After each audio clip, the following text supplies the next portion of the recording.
Hello, I'm grateful to everyone who's attending today's session to kick off your Victoria Day long weekend. My name is Avel Espiritu, and I'm with Red 5 Lean Performance, and I'll be your host and facilitating today. But before we kick off today's presentation, some housekeeping notes. Everyone, if you can, please keep your microphones muted during the session for the best audio quality. However, feel free to unmute yourself when we open the floor for questions later on. Also be aware that this session is now being recorded for future access, and I'll be sharing the links later as well too, so you can access it at your leisure. So we are Lean-YEG. We're a dedicated committee of volunteers responsible for organizing the Edmonton Lean Community of Practice. We host a Lean Coffee session on the third Friday of every month from September through June between 9 a.m. and 10 a.m. Today we're doing 9:30 to 10:30. These sessions provide a very unique platform where passionate Lean practitioners like all of you can engage in insightful discussions, expand their knowledge, and explore practical applications of Lean concepts and methodologies. Now, today's presentation is a truly unique opportunity. We have the privilege of learning from a local practitioner who will share their Lean journey to date with us. This is not just a presentation, but a chance to dive into real world experiences, successes, and failures of integrating Lean into daily operations. And our speakers represent a very specialized engineering consulting firm solely focused on buildings. And get ready for a very insightful and wonderful session from Eng-Spire Consulting Incorporated. Now, representing Eng-Spire today are two of its founding members who have been collaborating since one fateful day where they attended a grade 10 science class together. Though every time I talk to them, it gets further and further back. I think they're together in like preschool. They bumped each other on a skateboard. But as structural engineers and entrepreneurs, these two individuals, they prioritize investing in people and processes to ensure a very high quality outcomes within a vibrant work environment. Their passion lies in fostering a dynamic and enjoyable atmosphere while delivering exceptional results. And we hope their experience will inspire you and motivate you in your own Lean journey. It's my distinct pleasure to introduce to you Stephen Weinbeer and Andrew Liszczuk. Off to you two. Awesome. Thanks, Avel. You're welcome. That pretty much sums up the whole presentation, so I think we're good. Right, done. It's long weekend time. See you, everybody. Excellent. So thanks for the introduction. Steve and I, we did meet in grade 10, not earlier than that. So that's only like, I don't know, 8 years ago or so, if my math is right. Not at all. So we've known each other for a long time, and we were always super competitive, working in school and then eventually to university together. Started our consulting careers together, and then it was almost 4 years ago to the date that we left our big firm to start Eng-Spire.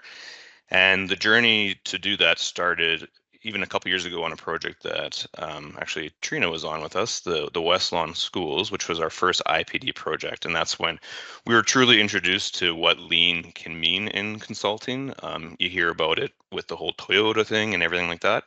But then when we got to see it for ourselves for the first time in practice, in consulting, in construction, where everything's always different. You can't replicate anything. You have to be agile, but then you're trying to find ways to be efficient. So we were on that project, and we just we saw the light. We said, look, there's a better way to be an engineer. There's a better way to work in the construction industry.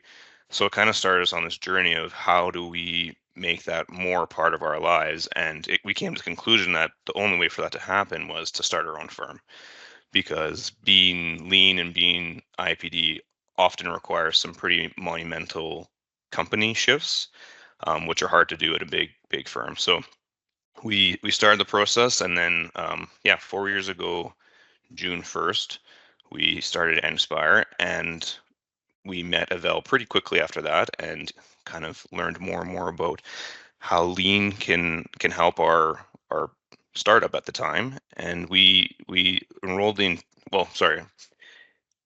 we scrambled for about 9 months, Steve and I doing everything ourselves, and then we started to hire some staff, and we started to grow, and we grew pretty quickly. We got to, I think, 7 of us within the first year and a half.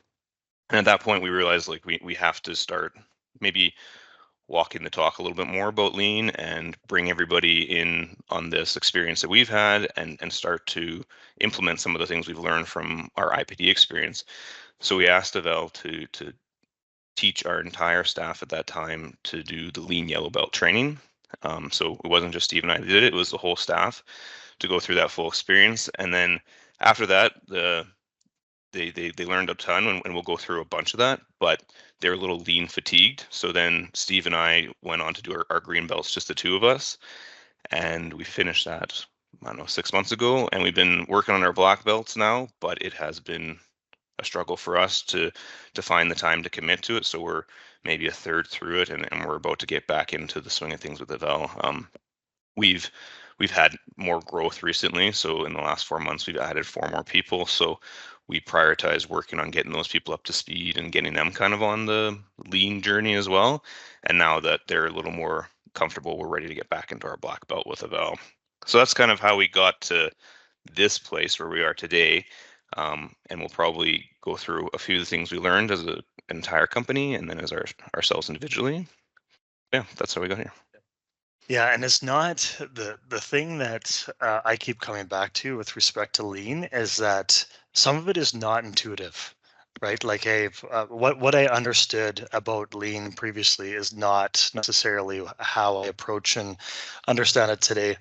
And we've learned some hard lessons throughout the process, and Avel's been great at helping us create little scenarios in order to learn those lessons in a safe environment as opposed to a non-safe one where you're losing clients or doing something that you shouldn't on projects and such. So it was all about these situations that Avel put us in, and one of them that a big lesson that I keep coming back to over and over again that's worth sharing was our first initial I guess experiment or situation that Avel took us through, and I'm sure all of you have done it at one point, and that was the little airplane experiment where our whole group came together during our yellow belt training. This was during COVID, so we all were on in masks and such, and we were sitting in a boardroom, and we had a bunch of Lego that we had to. The goal was to build as many Lego airplanes as possible, and initially, and this is me and my stubbornness, I was thinking that uh, you know, I was good at Lego. I played with Lego a lot. Everyone was, pretty much an engineer around the table. That was great at Lego too.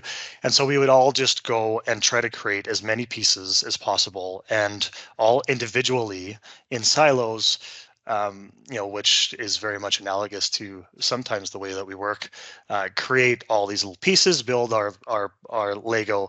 And I think the first time that we went through it, we got, I don't know, 3 or 4 airplanes done with a bunch of missing pieces and such. And then Avel kind of took us through situations of learning about one piece flow and and as an efficiency junkie, right? Like I'm someone that blocks every hour of my calendar. I try to take my my calendar, export it to Time Navi to figure out based on categories of my life.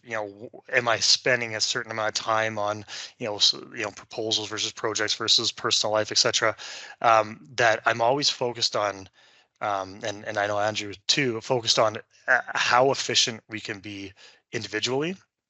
And so throughout this process of this Lego airplane, Avel was showing us that, there's times where you're actually, not working as hard as you think you could, as long as the team itself is producing a certain amount of, product. And so I think we got up to 15 or 20. We pretty much 10x'd our performance when we thought individually we were being less efficient.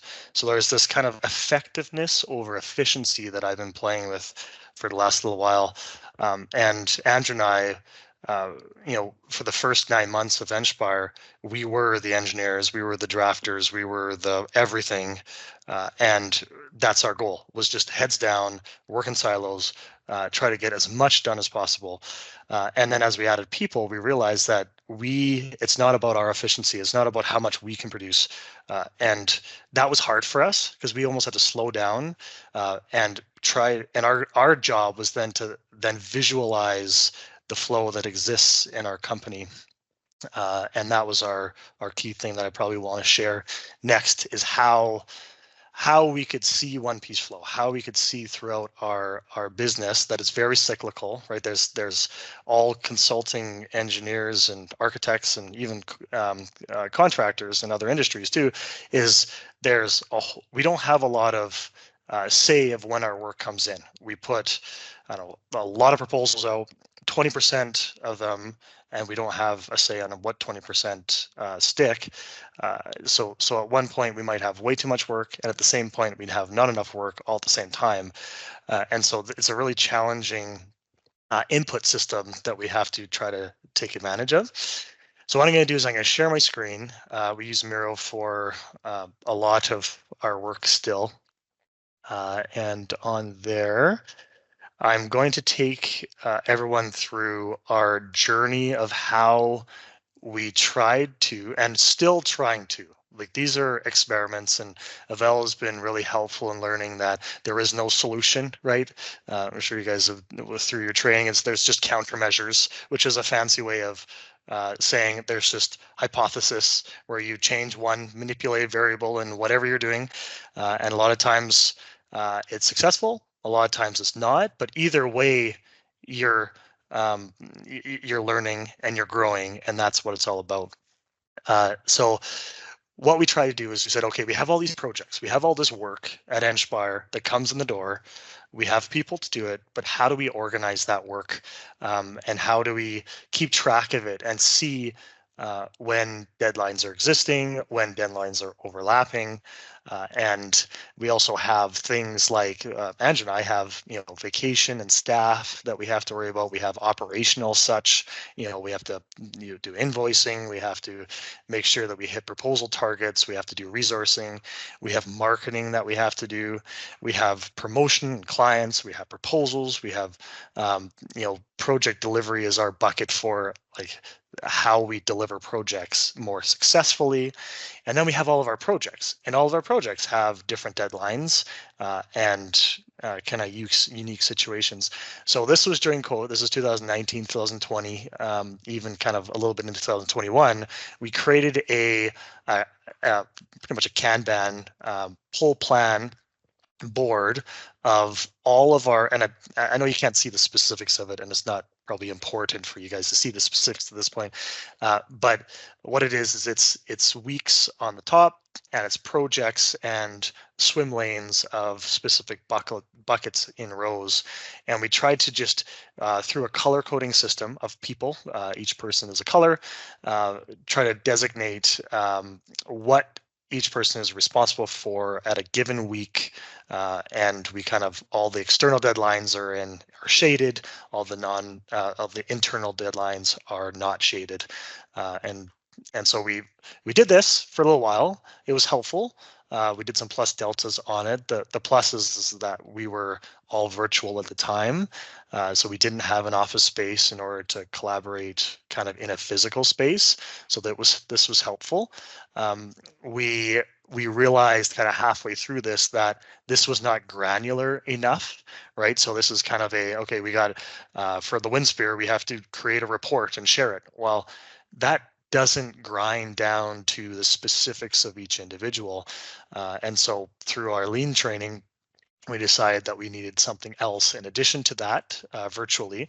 So we came up with individual Kanban boards. So each of us has a Kanban board that is more specific to us, that takes to-dos from the pull plan and brings it into our individual Kanbans, and the typical what's the backlog, what's happening this week, and then what we're doing currently. And each individual, could color code it, their individual Kanbans based on maybe their buckets of responsibility that they have. So we played with this, and it got pretty, pretty involved, pretty extensive. Some of these pull plans. We we thought this worked quite well. We used this probably for a whole year and a half. But with everything digital, what we found just from our experimental experience is that it's very difficult to create the time and the space to go over this together, because ultimately the reason why you're making this visual is that everyone can make decisions together and collaborate on this and plan for the future of what's happening with each individual. So that was kind of the what was missing out of this piece. The benefits is that it's virtual. Benefits that you can have little exciting, Tony Robbins and Oprah are my senseis, including Avel.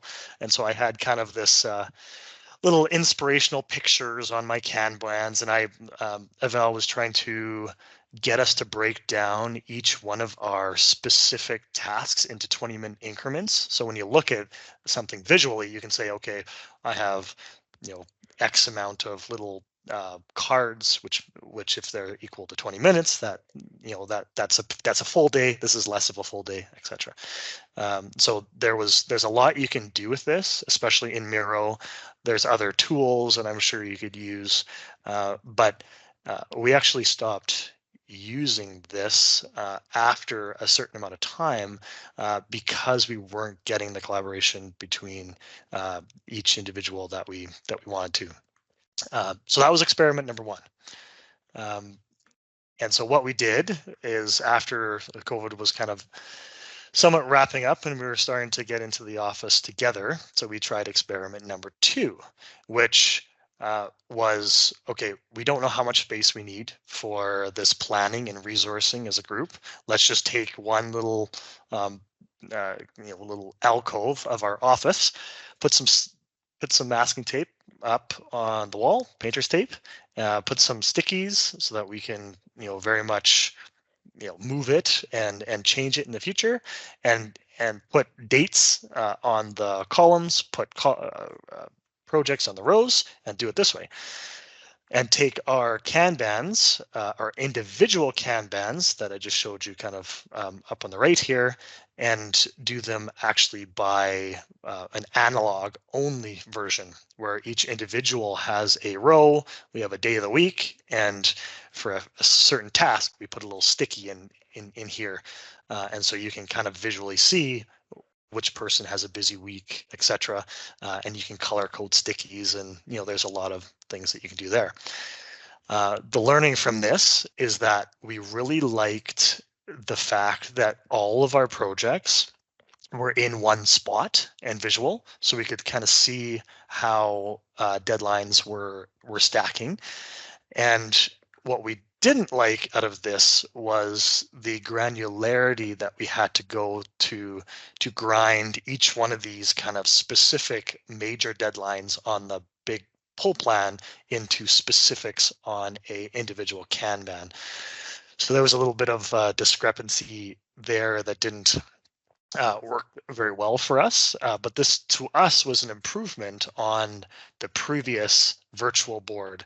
And you can kind of see this is what happened is we scrummed multiple times a week. We'd scrum Monday, Wednesday, Fridays, and in the morning for 15-20 minutes, always trying to make it shorter, and it inevitably always was probably too long for Avel's liking. But you could see that we all had a location, a physical location that we could stand beside and make decisions and move stickies together and think and write other stickies. And so that piece was missing out of the virtual world, which maybe with technology there is a way, but even if it's possible from a virtual perspective, we found it was much easier, and the ease of it made it just happen more often. So we had designated time that people would be in the office. You could work from home, Tuesdays and Thursdays, but Monday, Wednesday, Friday, you kind of had to be in the office for that pull plan as much as possible. If someone missed that pull plan, we would either FaceTime them in to that, or we would take pictures and send it to them. Experiment number two. Experiment number three was, well, the problem with this alcove is that you kind of awkwardly can't see all your projects all in one line. It was kind of a little bit difficult to kind of see it all together. So then we decide to transpose projects and weeks. Again, just, I don't know if this is helpful detail to everybody, but I'm just kind of describing what, the plus deltas and the lessons learned throughout the process. So we decided to put all of our projects on one board, on one wall, and then use black as our deadlines so that we could kind of look and see which deadline, which weeks were the worst for deadlines, and be able to react, a couple of weeks in advance. And so that's kind of what we did. We used color, and this is actually quite recently. We used colored stickies for each person. This obviously wouldn't work if you had a team larger than 10, 15 people, unless you could find more sticky colors and such. But yeah, that's kind of the next experiment that we did. And the last one, that is our current one, is we had some of our staff actually use a laser level. So instead of these kind of, everyone was so frustrated that the tape was pulling off and these lines weren't straight, and there wasn't equal spacing between all the rows.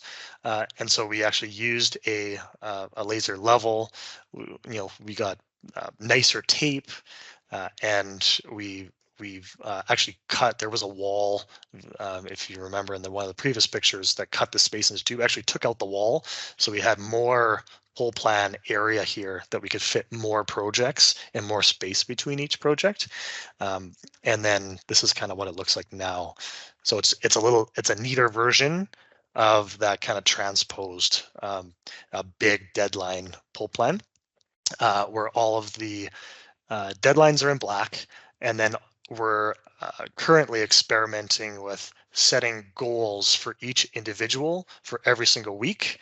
So if, for I'm red, for example, if I have a goal for week 5 for this particular project, I'll put a sticky here, and I'll try to make a goal for myself for as many projects as possible. And the more color that we see is a trigger, a Kanban visual signal that we have planned our work very well. And if there's not a lot of color, that means that we haven't grinded our tasks and work well enough. And we have like a hold and inactive area, that we have some projects that are inactive, and an inspirational sticky, which I do like this quote a lot of, quality equals how well does it meet spec. So some clients, right, love us to deliver Ferraris. Some clients love us to deliver the Toyota Corolla, but really ultimately it's the client that decides that, and we need to understand what that client wants and deliver our drawing set or level of service to exactly their needs, and no more or no less. So that's kind of our inspirational sticky at the top. Did I miss anything, Andrew? No, that's pretty good. That's and this was a lot of our yellow belt training as a team. So like I said, the entire staff went through this. So we had the benefit of not having to educate them on all of this while we threw all these different experiments their way. They were trained by Evel. They went through what a Kanban is and all that stuff. So we're able to quickly iterate some ideas. Now that we're into our green and black belt tasks, which are like the A3 and the RACI diagrams and things like that, we first learn it, we fail with Evel for a while, and then we become the teachers for our staff, and then it takes a little bit longer to get through it, and they have to learn first, and then we can start to implement an experiment. But that also, anytime you can teach someone, it proves that you've learned it better yourself in the first place. So yeah, Evel, like, double checking how long you wanted us to go for, because we have probably more than enough content to eat up all the time. And I don't know if the details help, like we can go less detail, or if, I don't know what everyone wants in terms of the specifics of, the processes that we followed, or more high level of kind of lessons learned. Oh, I'll put it out to the group there. Do you guys want them to go a little bit deeper or do more? You can chime in.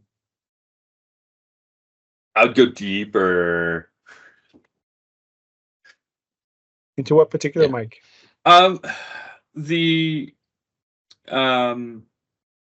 deeper into sort of like, because I see your Kanban right running horizontally.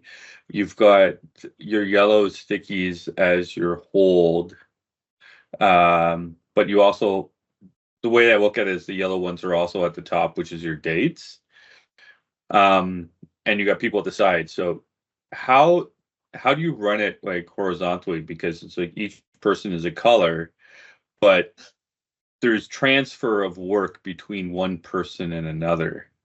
How is that captured within sort of that same sticky or the other person's sticky? I'm a little bit sort of like buzzed or confused about that. Let me go back to explaining maybe better the fact that we had two different, right from the virtual experiment, two different things where we had a bigger pull plan board with very high level deadlines, and then we had an individual kind of Kanban board with that kind of what's happening today, what's the backlog previously, and even in this scenario too, where we have individual people with their tasks, and then we have a high level board with high level deadlines. What we're experimenting with right now is combining those two together, right? So we have one board. Each person doesn't have an individual Kanban board with their tasks. We actually are making enough space on this large board that has all of the major deadlines.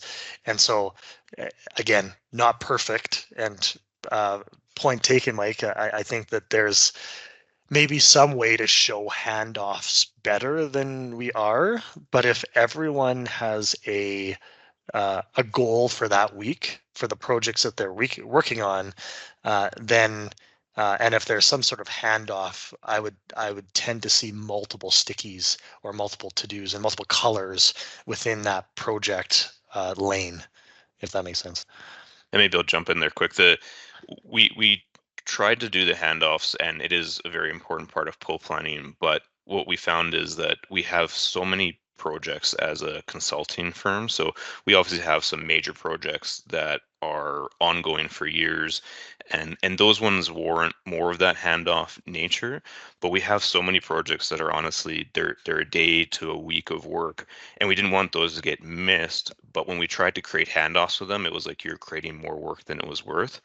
So we found we originally tried virtually having these handoffs, having these lines between who it was going through, and the effort was quite extensive for the type of work we have.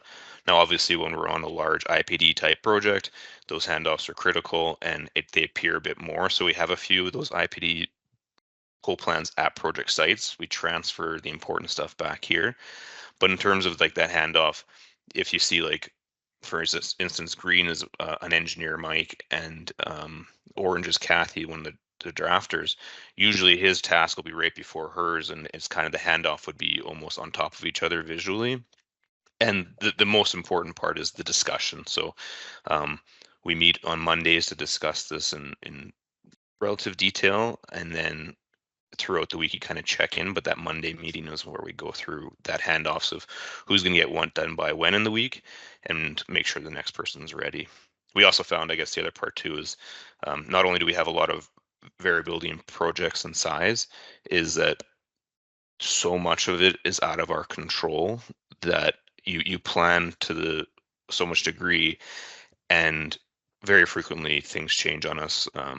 There's a couple architects on the call, so I won't throw them completely under the bus, but they get things from the clients where all of a sudden it's like, well, we were working on change and it goes quickly, or things changed on site and we have to adjust. So we were finding that we'd plan out the week and within hours it was already out of date. So trying to be a little more nimble and a little less rigid in it became beneficial. Also for one, success of it being done, because you don't want to fatigue your staff with over planning too, where they're like, we just spend our time planning, not doing the work, and they just give up. They stop doing the effort that you're looking for. Yeah, and then whenever a deadline changes, we tend to strike out each black sticky needs a date, and then we strike it out and then put the date underneath it. And there's some stickies which again, you can't, maybe you can see it's hard, kind of blurry, but this has been crossed off 4 times or 3 times, and then there's a date on it. So then we can kind of visually see, is that a deadline? And we can look at that and talk about it as a group. Is that something that we're missing because we're not resourcing that properly? Or is that, something out of our control? That sort of thing. So there's a visual way of seeing when deadlines change. Yeah, we can keep going with the questions that, like I say, we have a lot of other things in the Vel. We're happy to do more chats along the way too. Oh, we can do it very, very organically. We'll kind of move into this kind of quasi question answer and sharing. Again, everyone, if you wanted to ask some questions to Steve Drew, use the raise hand feature, and we'll kind of work our way through this last half hour. Okay, and I think you guys are open to answering and going to anything and everything. Is that correct? Oh yeah. Yep, for sure. All right. We got a lot more. Sure. Yeah. No worries. Well, let's get rid of some of these queues of questions so far. So Sarah, your hand was up first. Why don't you queue up? Hey fellas. First off, I just wanted to say your Kanban is beautiful. I love rainbows. That's fantastic. I have 3 questions. Sorry if I'm annoying, but they're all interrelated. My first question is, I was kind of unclear what your problem actually was. Is it like overburden, or were you guys actually like missing deadlines or deliverables, or? Since our client's on the call, we never miss deadlines and deliverables. I see he's hiding there, but yeah, no, both of those are true. It was, I think a lot of the times the stress in our industry, like we are stressed by the structural engineering itself, obviously, but that's our practice. That's where we're experts in. But the stress we have is the unknown. So Steve and I would sit there shaking, being like, are we going to hit our deadlines? Are we going to miss them? And at the same time, we use this, do we have enough work? Do we not have enough work? So it was just this unknown factor. So then once you visualized it, it helped.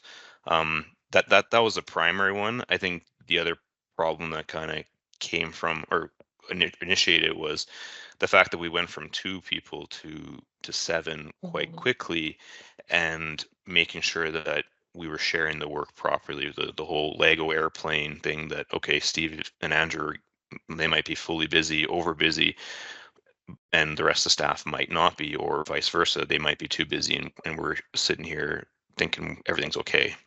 So it was a lot of that visualization. And then the two other things is, one of them that our staff didn't know how to take responsibility for projects. They didn't know, so we needed an avenue, a vehicle for that. And then our young staff wasn't able to break down their tasks appropriately. So they didn't really, so we have to, a lot of these colored stickies, in a perfect world, each staff member would be coming up here and looking at the black, and then grinding that down to the rainbow of colors that needs to exist for that project. But Andrew and I find that it's a learning process for them, and a mentoring opportunity for us to go and help them through that, where they write the stickies, but we're kind of helping them break down and trying to figure out how you deliver a project and what steps are involved, that sort of thing. I really like that idea of using it as a training tool as well. I don't think that's something that people generally think about with pull planning. But yeah, visually that makes a lot of sense. You can see where those gaps are, right? My other, follow-up question was this like Kanban pull plan the only potential countermeasure that you explored? I know you did different variations on this, but did you explore anything else, or was it just, this is the solution and we're gonna test it out? We were on the yellow belts at the time, so we didn't know. Oh, you were just babies. Just baby yellow belts. Yeah, exactly. Yeah, no, this is definitely a work in progress for us, and there's, I'm sure, lots more that we need to explore. We looked at like Monday.com and some online tools, Notion, for example, as a database tool to track all of these things in some sort of visual format. We tried Todoist, And Andrew and I tried that for a little while with all the staff and pretty much said, look, everybody, here's an online pretty much task manager that we can kind of share with a calendar, an Outlook calendar, and all these black stickies are on an Outlook calendar, and all the rainbow stickies are on some type of task manager. Kind of choose your software and then go from there. But we found that everyone has the learning that we've did from that, and that was only a month trial before we initially went to Miro, is that everyone has their own style on a very personal day-to-day basis. So some people like remember the milk, some people like to do it on a personal day planner, and so we need to give people freedom to take these rainbow tasks, or like the 4-hour tasks, the 2 to 4 hour tasks in the day, and have whatever system that they want to grind that down even further to their minute to minute, kind of hour to hour task, and to allow them to have freedom is important. And a lot of those softwares don't allow that freedom. Awesome.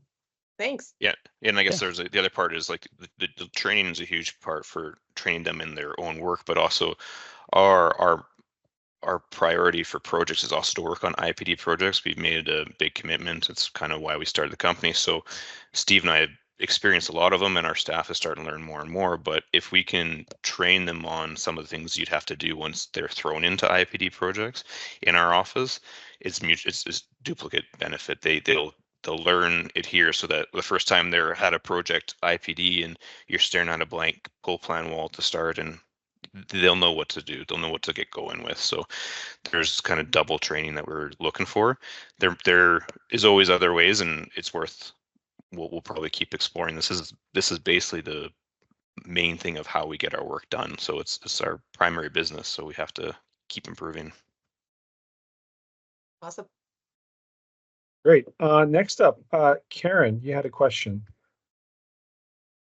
Yeah, I had a couple questions that I think relate as well to each other. One is, so you've got May at the top, and then June, and then July, and then I'm curious, like whether you, once we're through May, would you actually move all of June up and all of July up, which is a lot of stickies, or do you just like start with August at the top and like keep cycling down so that you're not moving all the stickies at the end of the month? And then the other thing that kind of relates to this idea of it being analog, because I struggle with this as well. Like there's some really nice things about analog, but there's also some downsides. Is like if you need to, let's say you're in a meeting, whether it's virtual or in person, and someone asks you like, oh, can we move this deadline? Ideally, you'd want to sort of scan what you've got going on this board and provide a response to it. So are you guys constantly photographing this board so that you do have it accessible when you're not physically right next to this alcove? Yeah, so the first one we do just cycle the month at the top, and yeah, that was a big part, is not moving stickies continuously. So it does look a little awkward when you're in reverse order, but hopefully we can manage that thought process. And then part of why we moved the wall, maybe Steve, you scan over to the office images. Or at least the image where Angie's there leveling it out at the bottom. So we originally had a wall in between, and we couldn't see these things, but this now actually, like when almost everyone in their desk can see this wall all the time. So you might not be able to read things perfectly, but you can see it. So when you're at your desk, you can get a good visual. The working from home or when you're on site meetings, yes, the photograph helps. And sometimes I'm often like messaging someone in the office, be like, hey, can you check this date, or can you slide this sticky for me? So there's a bit of that loss because of its being or not being digital, but we found that still the benefits there. And I think the other part is most architects don't actually ask us like you do, Karen. They usually just tell us when the new deadline is, and we just live with it. So you're quite kind in that way. Yeah, and I've been playing with this idea of like the whole analog versus digital is just kills me every day, right? Trying to think about because there's so much efficiency and convenience with the digital world, but we're playing with the idea of like doing things that are deliberately difficult and slow. Cal Newport has a good book, Slow Productivity, if you want to read more about something like that. But it's what I find that I take the time to do this from an analog perspective. I don't need to look at the board at all for the rest of the week because it's kind of ingrained in my mind because I've taken the time a couple times because I'm writing it out and that's helps me remember, and I'm actually physically putting it on the sticky using more than just 1 sense. And to me, I can almost it's almost like memorizing it in my mind a couple times a week. So I don't actually have to take a lot of pictures of it. So that's been really helpful, which never happened with digital because everything's all on a one little screen. It is hard to remember things and it's all overlapping. And so I just find that the space, our brains are really good at spatial awareness, especially when it's spread out and neat. So I find it really helpful to remember that way. Yeah, that's a really good observation of the differences between digital and analog. So yeah, thanks for that, you guys. When it's digital, you don't put the care into think, you just do it quick and move on. Where if you're going to write a sticky and you're going to put the effort in, you think a little more. And it kind of goes back to sometimes it's good to hand sketch details instead of just do it in Revit quickly because you're forced to think through how this actually impacts everybody. Awesome. Great. Trina, you also had your hand up. Do you have a question for Steve Drew? Yeah, I have two as well. The first thing, you alluded earlier to marketing, invoicing, and proposals. Do you guys actually have columns for that? Right. We gave up. We gave up on that. You gave up. Okay. No. Yeah. And because those seem to be the big ones that I find are consuming for me. Well, and just to answer that, to like we did originally have that, but we found that, and again, we need to get better at this too. But Andrew and I were collaborating only on some of those specific, like the operational type stuff, and not involving the team, right or wrong. I think there's opportunity to involve the team and add some more rows for that. But we were just collaborating individually, so we kind of have our own kind of system just between us in our meetings. So that's why it kind of fell off. No, that's fair. And then how do you track when people are away, site time? For site time, I mean, you often have a person that they're gone for 2 or 3 days because of site work.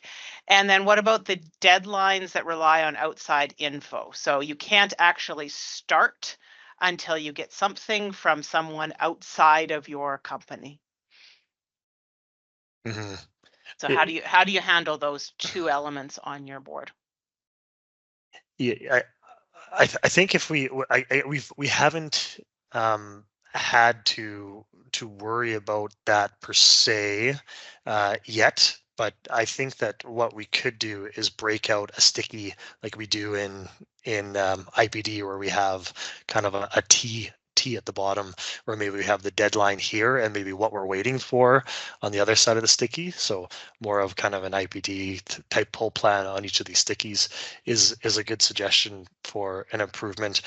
Typically, if I'm waiting on something, there's someone assigned to tracking that down. So for I don't know if there's something specific. Well, I'll put a sticky myself and I'll say I am needing this, or I need to get this, and so I am responsible for it. And my color goes up in that project until I've gathered that information and then cross it off. Is kind of how we're doing it now. Right. Yeah, and maybe it's more of an electrical problem than it is a structural problem, because we definitely find whether it's owner's equipment lists or mechanical motor lists or architectural elements that require electrical, it gets dropped on our lap and the deadline doesn't change. So it's dropped on our lap the day the drawings are going out. So that might just be specific to electrical. Yeah, you get to be last. We're always first, so we're usually the ones causing you the headaches later because we were slower. So no, you don't usually cause us headaches because all of No. our stuff is small. Yeah, no problem. I've had your colleagues laugh at me when I've wanted to put a hole into things. So Yeah, exactly. it's like, it's so tiny. Don't worry. Yeah. But yeah, I think Aaron, she also mentioned the text there. The important thing is, like, if you put in there that you're waiting on something from somebody, like let's say one of our technologists did that won't do anything. Where Steve mentioned, if Kathy, for instance, is waiting for something, she needs to tell the project manager, the person that can get that information, and that then becomes their sticky that they then have to own. Because if it just kind of sits on the side, I find it's okay, you're waiting, but is anybody doing anything about it? It needs to kind of roll up to either the engineer record or the project manager or CVRI, whichever person is in charge of getting that for the person has to have that sticky instead. Because then you'll see, oh crap, I got a lot of things I got to get for people. But if it's just a little note and someone else sticky, I won't notice that as well. It'll be too tough. Yeah, it's just you can't. It's a lot to. You can't schedule someone in a different firm's time. Yeah, for sure. That's the trickiest bit. And the benefit of having an analog versus digital, I find too, is that these little nuances too come up, but they may only exist for certain projects, or they may exist for certain weeks or months of the year. Or that sounds true, like almost like a always problem. But there's ways to maybe use like a white sticky or a star or like some type of stamp, or like the beauty is that there's no end to the creativity that you can put into the board to kind of visually represent certain things, right? So I like that. Where digital, so like, okay, Todoist, you have to do things a certain way. You have to put the date here, you have to do this, and there's limited functionality from a digital perspective versus kind of spreading this out on an analog board. Yeah. No, I really like this board. It's a step beyond what we're using. We also have a similar type of thing, but I like I like how visual this one is. So thanks for sharing. Yeah. Good questions. Awesome. Yeah, except that the lines are so straight. Yeah. Too straight for bells. Trevor has a question. Trevor, you're up next. Thanks. And sorry, you guys might have covered this already. I've kind of been in and out, but how did you kind of deal with like maybe the cultural change or the mindset change as you're trying to sort of adopt it personally and then implement it in the workplace, right? Like especially when times get busy. I mean, it's probably the most important time to adopt these new practices, but like oftentimes it's like, because it may feel like it slows you down, that how did you kind of maybe tackle some of those challenges when times got busy? And yeah, that's great point.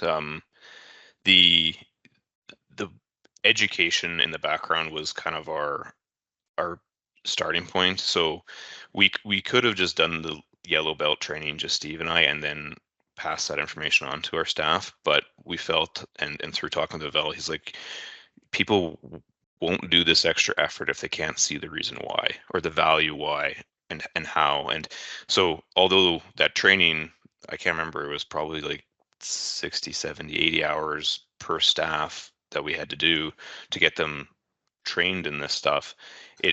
The biggest value of it wasn't necessarily what they learned, but the fact they learned that why it's important and how it can help. And just like anyone, and I'm sure you're asking partially because of like your staff that's in the city, that if people don't see a benefit directly to them, they're not going to do it, or they're not going to put the proper effort into it. If you say it's good for the company, it's good for the city, it's good for the business, that's not enough of a reason usually. If you have a high performing team and everyone's pulling in the same direction, which we're pretty fortunate that we do, where it's like, hey, this is going to help us as a whole, they usually buy in. But if you want to get this into people that aren't as dedicated to the company as a whole, it's showing how it's going to be beneficial to them. And the biggest benefit we always found was that the more we are clear with what we're showing and the work that's being shown, they'll feel less of that unknown stress of what's coming up. What do I need to do? And then the second one is if they put the effort to show the work they have on here, it helps us see that there's a problem before it's too late. And that's going to help them the most, so that all of a sudden it's like the deadline's in 2 days and they're just stressed out of their mind. Well, hopefully we can catch that sooner because they put enough stickies and they put enough communication in there that we move resources around, or we find out which projects aren't as critical for timelines and kind of make those adjustments. So I think that the Cole's notes is it has to be beneficial for that individual. Otherwise, they'll put a half-hearted effort into it, and garbage in equals garbage out, like everyone says. So if they're only doing half-hearted, it actually hides the problem more. You think, oh, look, everyone's okay. There's not too much work, but it's just because they haven't put the proper effort into it.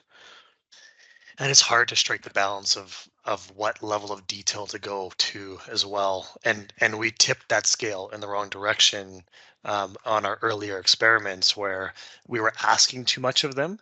It's like, okay, every hour, break down your task into stickies and put it on this board, and you need to do it this many times. We came at them with too much and not enough flexibility, and so that's why we took those kind of the individual Kanban of, okay, whatever each staff is doing to every hour, put it on the board and create a sticky with it. It was just way too onerous, and no one did it, and we did have a lot of pushback for it, so we had to kind of pull it back. But we needed some granularity, so now we're going with like a weekly goal for per project per person, and we're playing with that balance to see whether that's right, and our staff will tell us right away, or we'll see it if they're not, if it's too much or too little for them.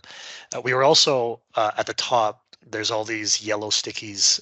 We were also playing with the idea of assigning the individual that's responsible for that project's color up here. So if one of my staff is doing, if I don't know, Kathy is responsible for Copper Creek, well then that yellow sticky would become an orange sticky. And then when we do the pull plan on whatever day that we're doing it, whoever stickies at the top is kind of responsible for making sure that the deadline gets met, that they're explaining it, that there's enough goals and rainbow color for that kind of column or row. So that's another maybe way to bring in some empowerment into this pull plan, so that people feel more responsible for contributing to it. There was a question in the chat, and that was, have you guys put in metrics or ratings of different customer expectations or asks? Like, for instance, whenever I have to work with Eng-Spire, I always have to know that every time I put a meme down, I have to explain more about the meme. Because certain individuals don't understand memes, like they're meme blind, right? Do you do that for any of your customers? I know you may have some customers on the call right now, so maybe that's an entrapment question, but it's out there, so you're on the hook. So benefit that, and this was just recently, what we've done right now is we've categorized the columns or our projects, the columns by client. So all of the deadlines for one particular client are all within one grouping. We didn't have that before. It was kind of just random. So we can then look at a section of the board, and we can see how that client's deadlines are overlapping with each other, which doesn't really answer your question, Val. And I think that's worth maybe thinking about how we can maybe put specifics of what each client needs on there more. But right now, the baby step towards that is to see how we're serving that client and how many resources we need to put to that client per week or per month. Yeah, I think the one question is about metrics, and that is the one big thing you don't get as easily with analog compared to digital. Is when stickies move, you don't get that metric of that you're okay. We had a sticky move, or a deadline didn't get hit, or things like that don't come quickly. So previously we did have it where if you had to move a sticky, we asked for a reason, and the reason wasn't to be like critical. It was more to understand what obstacles are in people's ways and how we can remove those obstacles. So we'd had it, okay, if you moved your sticky, we'd have a reason board and you'd put them there and we'd kind of categorize them together. And you learn a lot that way and finding out why we're not always able to get things done the way we plan. And that kind of goes back to what Trina says. A lot of times outside things aren't coming when you expect them, or just projects change. So those metrics we do want to get back. We are, it's interesting, we are like 2.5, 3 years into this journey with this process, but we're still a ways off, and we've added 4 staff recently. We want to get them up to speed on this, but then once kind of this board is more colorful, there's more stickies in there, and we've got that success, we'll probably move into, okay, if something moves, why? Let's track it, and then we can kind of have a better idea of potentially is it one particular type of project that we're always struggling with timelines, or is it one particular client, and we'd be able to track that really well because we'd have that group together. Awesome. Our last question for the day will be from Karen. Yeah, thanks. And yeah, I do have to sign off at 10:30. So if I don't hear the end of your, I don't hear if I don't hear the end, I'll hear it on the recording. So that's okay. But I was wondering about, and this kind of relates actually to this the last discussion, is just like each sticky is per person, but like, do you have a hard time still judging like how busy someone is because one sticky may not be the same amount of work? Like doing joist design in a wee little building is different than doing joist design in a huge building, for example, but yet one sticky might represent joist design.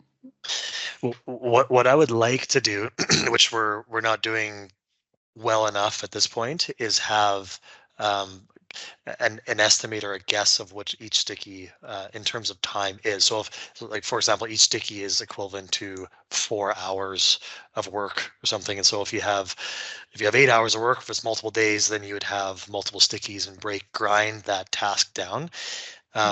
It's tough because there's so many little things too that you have to remember that only takes 10 minutes, but it's really important to put on the board. So yeah, having the visual of the time is difficult. Maybe we have to play with maybe a different symbol, maybe a symbol on that's like on the bottom left or a bottom right corner that showcases maybe a star for a day or a box for a 4 hour, like something like that to kind of maybe bring that visual to light, for sure. So yeah, that's something that we haven't been able to figure out in great detail, is how to best visualize when each sticky could amount to different types of work. Yeah, because that's what we sort of struggle with, is making sure that it's like we're not thinking that the same named task is the same amount of time on different projects, because it can depend on the kind of project, and then to make sure someone isn't overburdened, it's not always as obvious. So, okay, thank you. That was awesome. But yeah, and well, we did find, and we'll keep going just a little bit, but that when we went to that real tight granularity in terms of timelines, the staff kind of waved the red flag a little bit that it was too hard, and that was those original Kanbans, where here you're actually seeing every sticky is almost like a weekly goal, and then the thought is you take that weekly goal and then you use your own system to break that task down further, because when we tried to go into that further level of detail, they kind of just they got fatigued and they gave in. Compared to this one, it's like, okay, what's your goal to get done this week on this project? It might not happen on Monday like you planned, but by the end of the week you should be able to get to it. So yeah, we found that you got to take a little step further back to have success. It might just be our particular group of people. Different groups can all operate a little different, but through that experimenting, we just realized that it was only 20% useful when we went to that super granular level.